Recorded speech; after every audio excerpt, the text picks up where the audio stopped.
Welcome back to our channel where we present updates and concealed tales about royal family.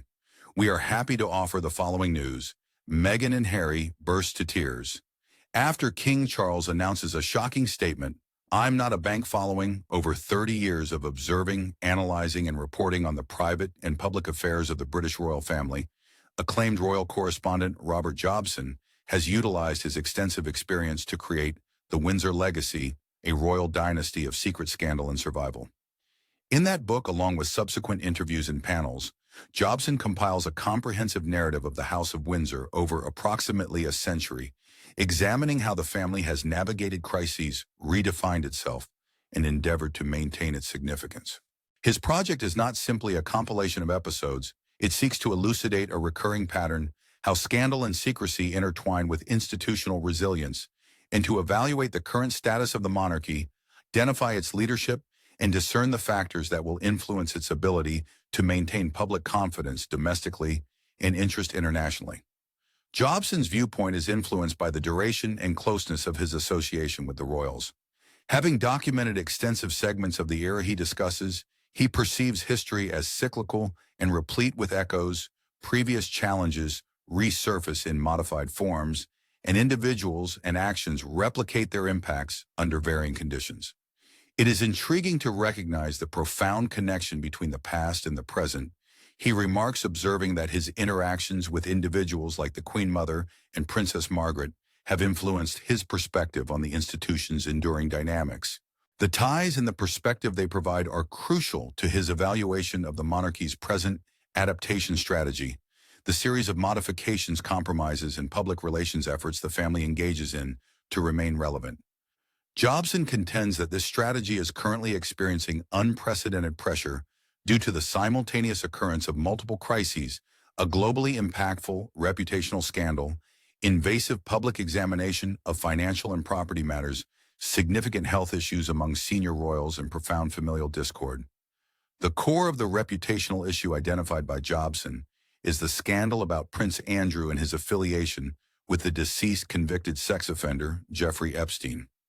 Jobson characterizes the incident as a blemish on their brand, which will never be erased, a permanent mark exacerbated by later events, including congressional scrutiny in the United States and persistent media focus. The congressional requests, although very improbable to be fulfilled by the Duke of York, according to Jobson, are indicative rather than fundamental.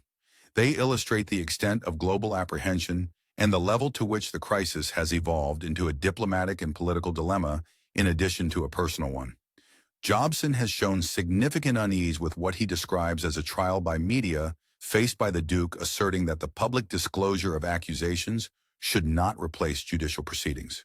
He observes that none of the charges have been substantiated in a court of law and highlights dissenting opinions regarding the robustness of the evidence, including those of the late Judge Alan Dershowitz.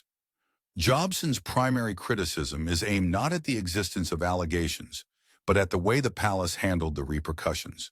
He regards the decision made during the late Queen's reign and reiterated by King Charles to strip Andrew of his royal titles, patronages, and military affiliations as a strategic error that eventually undermined the monarchy's stature. Jobson said that the removal of his royal title and the stripping of all his honors conveys an implicit message of guilt, suggesting that the symbolic impact has been to assign culpability in the court of public opinion without due judicial proceedings.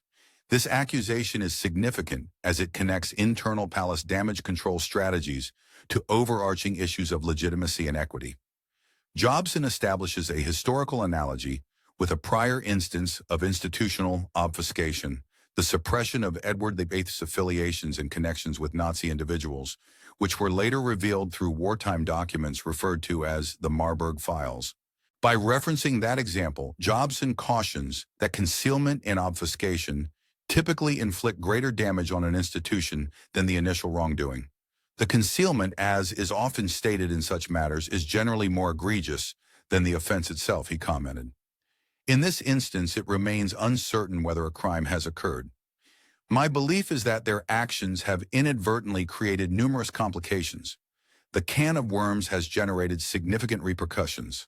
The concentrated scrutiny of the Duke of York has broadened into a more extensive discourse regarding royal finances, property arrangements, and the entitlements linked to nobility. Jobson highlights the resurgence of focus on enduring anomalies like peppercorn, rents, a legal term denoting nominal rents or token payments that are essentially so minimal as to be symbolic rather than commercial, and examines how these concessions are perceived by a public contending with cost of living challenges. When long-ignored private agreements become prominent news, the entire institution must account for both individual conduct and structural practices that previously appeared integral to an unexamined aristocratic ecosystem. This scrutiny has impacted several family members.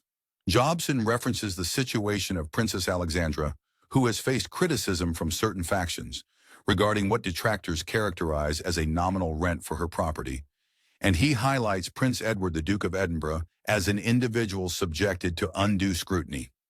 Jobson observes that Edward has taken on a more substantial public task after Prince Harry and Meghan Markle relinquished their full-time royal duties. However, he has not received the same financial advantages as others of his siblings. Jobson highlights the financial inequalities among the late Queen's offspring. Charles, as Prince of Wales, obtained a considerable income from the Duchy of Cornwall, a customary revenue source designated for the heir, whereas Princess Anne and Prince Andrew acquired huge assets. In contrast, Prince Edward did not obtain equivalent tangible assets, which Jobson deems somewhat unjust, considering the current expectations imposed upon him. Jobson contends that these differences extend beyond financial interests. They reflect an antiquated, often obscure structure of privilege, wherein inherited riches, private donations, and historical agreements coexist with contemporary demands for transparency. The public, he contends, increasingly evaluates the crown not alone by ceremonial criteria, but also by modern ideals of equity and accountability. The concept that some individuals pay nominal rents or inhabit historic houses due to inherited or bestowed privileges seems antiquated to many citizens, conflicting with a society that values meritocracy and is highly attuned to seeming inequities. Jobson posits that when such anomalies are revealed under intense media scrutiny, the monarchy is compelled to elucidate and rationalize them in manners that would not have been necessary in a less scrutinized epoch. Jobson attributes responsibility for the initial crisis to Andrew, yet he also critiques the courtiers and advisors who he contends insisted on placing the entire burden upon him. He suggests that the management cultures surrounding the royals may be as culpable as the individuals they are intended to support. Courtiers function under a deeply entrenched culture of confidentiality and protective institutional tendencies. Their default approach is frequently to shelter the sovereign and the family from public scrutiny, perhaps by concealing uncomfortable truths or by manipulating perceptions in ways that ultimately prove detrimental. According to Jobson, certain institutional reflexes require recalibration to safeguard both individuals and the institution's credibility. A culture that instinctively hides can ultimately generate the scandals it aims to prevent.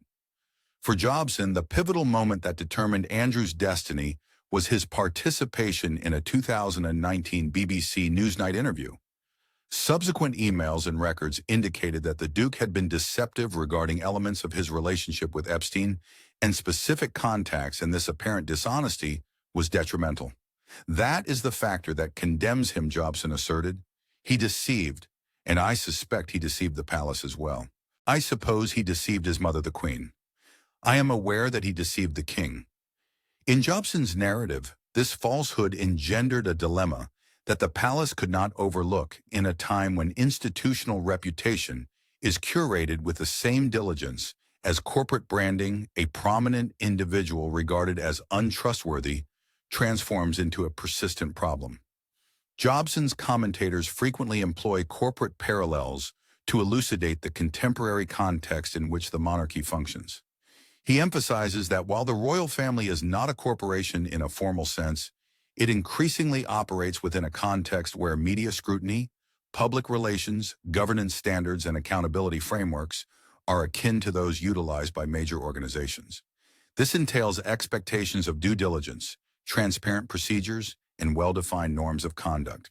Failure to meet expectations or a lack of transparency in addressing complaints jeopardizes the institution's public trust, which is fundamental to its power. Jobson cautions that if the palace's stringent actions stem from undisclosed misbehavior, the institution is obligated to be transparent. They are obligated to inform the public of their knowledge, he said. If the truth is revealed, as it inevitably will after being concealed for 15 years by either the late queen or the new king, it poses a dilemma for the institution rather than the individuals involved. The reputational and procedural hurdles have intersected with other stresses, particularly the health issues impacting the monarchy's highest-ranking members.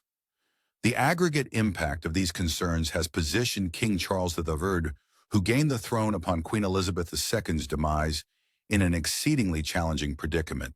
Jobson attributes stability to the king throughout the tumultuous period of sovereign transition and posits that Charles shown much fortitude in the early aftermath of the queen's demise. Jobson contends that the initial phase of stewardship illustrated the king's ability to handle the ceremonial, constitutional, and emotional responsibilities associated with a transition of monarchy. Shortly after his arrival, Charles intended to address enduring structural issues, a reevaluation of royal holdings, a reconfiguration of financial arrangements, and the formalization of duties and patronages, among others. Jobson observes that these initiatives aim to modernize the institution's operations and rectify inconsistencies and grievances that remained unaddressed during the closing years of the previous monarchy, especially following the death of Prince Philip, the Duke of Edinburgh. However, such intentions were hindered by the king's health issues. He was afflicted by cancer. Jobson stated plainly, and the sickness has unsurprisingly constrained his ability to advance a thorough reform agenda at the pace and depth he may have desired. Jobson, while honoring medical confidentiality, is forthright regarding how the palace's public communications have influenced attitudes. The official statements confirm that the king is afflicted with cancer, but do not specify when this condition will no longer apply. We are aware that he is battling cancer, Jobson stated, noting that the palace has not characterized this as a transient occurrence that would inevitably conclude. The king's diagnosis, coupled with the concurrent disclosure that the Princess of Wales is receiving cancer treatment, has engendered a perception among certain observers of a monarchy in a more precarious condition than the esteemed stability that characterized the lengthy reign of Queen Elizabeth II. This juxtaposition between an epoch marked by perceived constancy and the current phase of palpable human frailty has transformed public expectations and heightened scrutiny. Jobson emphasizes that such seeming human vulnerability might be a double-edged sword.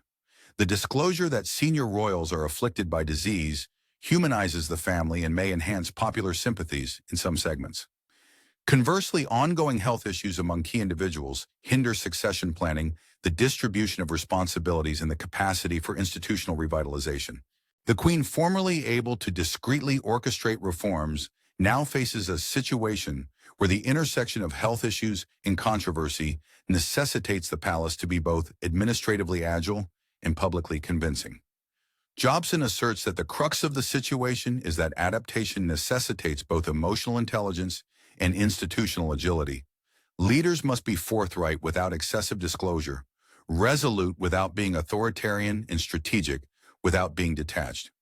As focus shifts to the forthcoming generation, Jobson underscores the significance of Prince William and his spouse, Catherine, Princess of Wales. He delineates William's responsibility as both positional and existential to maintain the monarchy's relevance and the public's faith upon which its legitimacy relies. Your presence is contingent upon your relevance and the trust you maintain, he observes, emphasizing the rapidity with which fortunes can shift if public trust diminishes. According to Jobson, sustaining the trust necessitates an awareness of social and economic reality.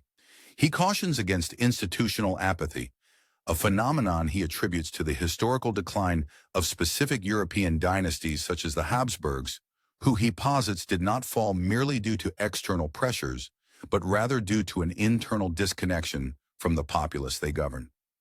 The analogy does not pertain to literal historical construction, but serves as an analytical observation. Dynasties may perish not solely through overthrow, but also by becoming obsolete. In modern Britain, a more cosmopolitan and less consistently prosperous nation than in previous eras, perceptions are increasingly significant. Grand ceremonial events, state dinners, and royal pageantry garner attention and appreciation, but they often provoke criticism from residents who perceive such displays as extravagant or antiquated.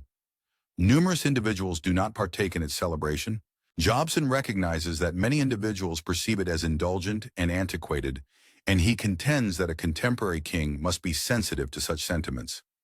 William must navigate the delicate balance of advancing the institution in ways that appeal to new groups while not estranging traditional supporters who constitute the monarchy's foundational base. Jobson identifies Catherine as the paramount individual for that intermediary function. He refers to her as the glue of the royal family, emphasizing her blend of public appeal, relatability, and strong work ethic. He highlights facets of her background, her early employment on a bus comprehension of mortgages, and witnessing her parents establish a small business as factors that endow her with a measure of empathy for common experiences and the capacity to convey that authenticity to the public. Prince William can assist the homeless, but he cannot comprehend their experience. Jobson contended that he cannot comprehend the essence of normalcy, whereas she possesses that understanding, suggesting that Catherine's experiential knowledge enables her to effectively bridge the institution with quotidian issues. He perceives her as essential to the monarchy's future, since she exemplifies both relatability and the ceremonial seriousness required by the post. Jobson elaborates on the distinctive attributes he perceives in Catherine, a combination of meticulous preparation, an intuitive understanding of audiences, and an ability to render policy-related issues personal rather than prescriptive. According to him, she is not simply a decorative consort to a future queen, but an engaged political participant in a nuanced manner, an individual capable of converting institutional terminology into relatable narratives. He posits that this trait will be indispensable as the royals endeavor to address issues such as mental health, childhood welfare, and housing, where emotional authenticity is often as significant as technical proficiency. By presenting public causes with a recognizable human face, Catherine might anchor the monarchy in tangible issues and thus foster a distinct form of legitimacy, one founded on empathy and perceived service, rather than solely ceremonial status. Jobson provides a revealing familial narrative that highlights generational conflicts and the symbolic value of royal artifacts. He narrates that King Charles was allegedly astonished when Prince William opted to propose to Kate Middleton with the iconic sapphire engagement ring belonging to Princess Diana.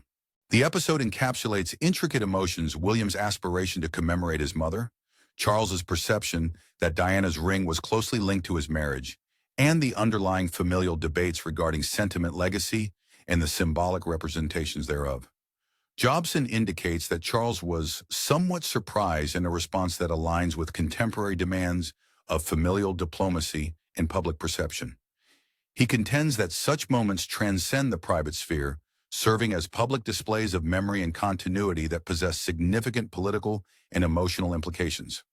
Additionally, there exists a practical ambiguity regarding William's readiness for kingship. Jobson references the character of Prince Hal from Shakespeare's works, a prince whose youth and subsequent evolution into a monarch are depicted as separate stages of identity and accountability. The role of the Prince of Wales' heir is entirely distinct from that of the king, as it constitutes a different position, he elucidated. The responsibilities, limitations, and anticipations associated with the throne are not merely an incremental expansion of the heir's duty. They are fundamentally distinct, and William will only thoroughly understand the nature of kingship upon assuming the office. Jobson emphasizes that readiness for kingship encompasses not merely formal education, but also the gradual accumulation of public trust, the establishment of a diplomatic demeanor, and the nurturing of an inner resilience capable of enduring the cacophony of contemporary media and the nuances of constitutional responsibilities. The behavior of the heir, his public engagements, and the coherence of his declared aims are significant because they constitute an apprenticeship that the public scrutinizes and evaluates rigorously. Each error or inconsistency is amplified more than in previous ages. Conversely, consistent and recognizable behavioral patterns can cultivate a lasting reservoir of goodwill. Prince William and Prince Harry's conflict is well known. Jobson says the relationship has changed with most public and media attention favoring Harry and William withdrawing. It appears that William has been compelled to sever all communication entirely because he has concluded his involvement, Jobson said.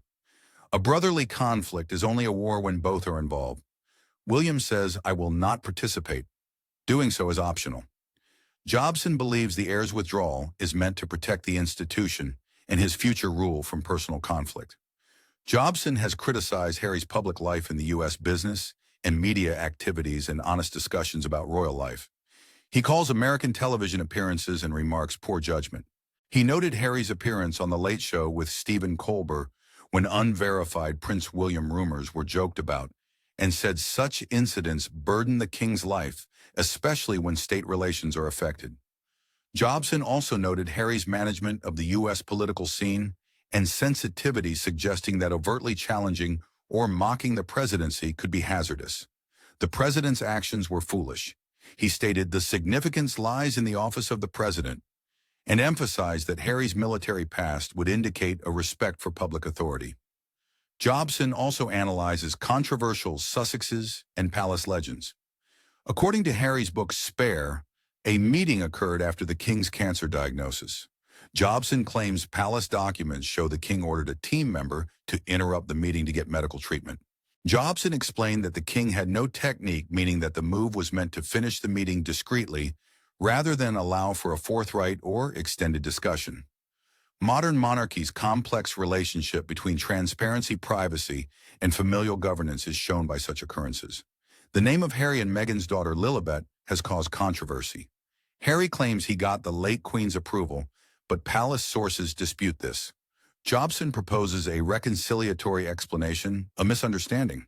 He said, "I understand that she interpreted his reference as pertaining to Elizabeth, suggesting that Harry was paying honor to the Queen by using her childhood nickname Lilibet, while the Queen may have mistaken it for her formal name, Elizabeth."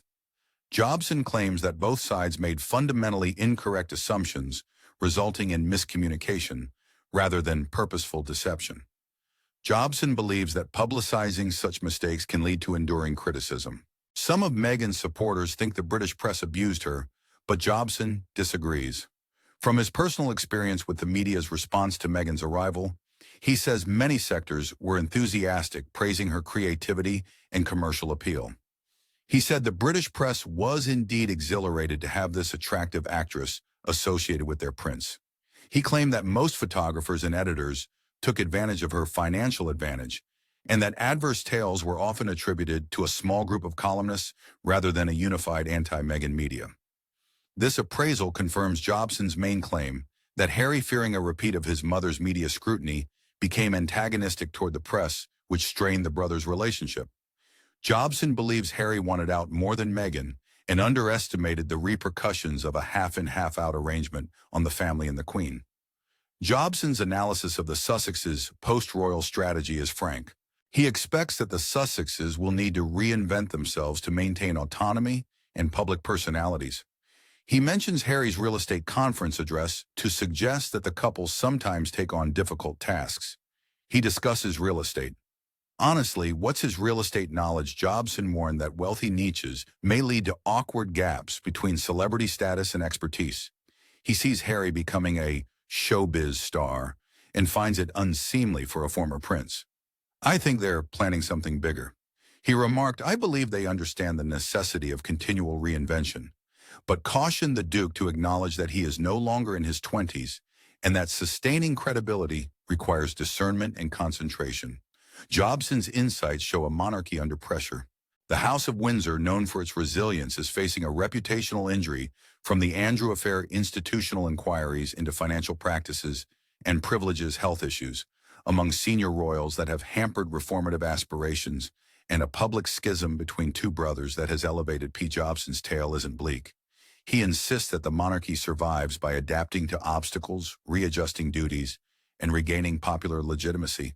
He believes the institution's future depends on the king's ability to maintain quiet, steady leadership and symbolic authority. Despite his illness, Prince William's public trust as he approaches kingship, and Catherine's relational skills and personal touch, which can humanize the monarchy for many. Jobson claims that the institution's survival rests on public confidence and authorization. He adds the future will rely on the quiet strength of a future queen, the unproven leadership of a future king, and the institution's ability to uphold the essential element it cannot govern without the trust of its populace. Jobson discusses realistic imperatives for royal endurance rather than ideological ones. He encourages openness, responsibility, and a willingness to change outdated practices. After a long career observing the royals, he concludes that secrecy must be carefully balanced against transparency to maintain the crown's moral authority. Institutions will always need some seclusion.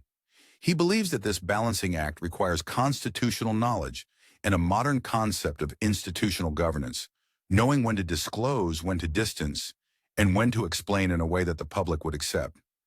Prudence and stewardship are Jobson's main ideals. His tale praises institution members who have guided the crown through difficulties by balancing reverence for tradition with a willingness to change. Internal factionalism, mishandled crises, and instinctive hiding are harmful, he warns. To remain a vibrant institution, the monarchy must find ways to sustain its symbolic relevance while complying with modern governance norms and informational standards. These tasks are difficult, and Jobson doesn't pretend otherwise. They will require appraisals by people whose personal feelings and familial allegiances often conflict with public responsibilities and institutional changes whose reputational, logistical, and emotional costs will fall disproportionately on the family.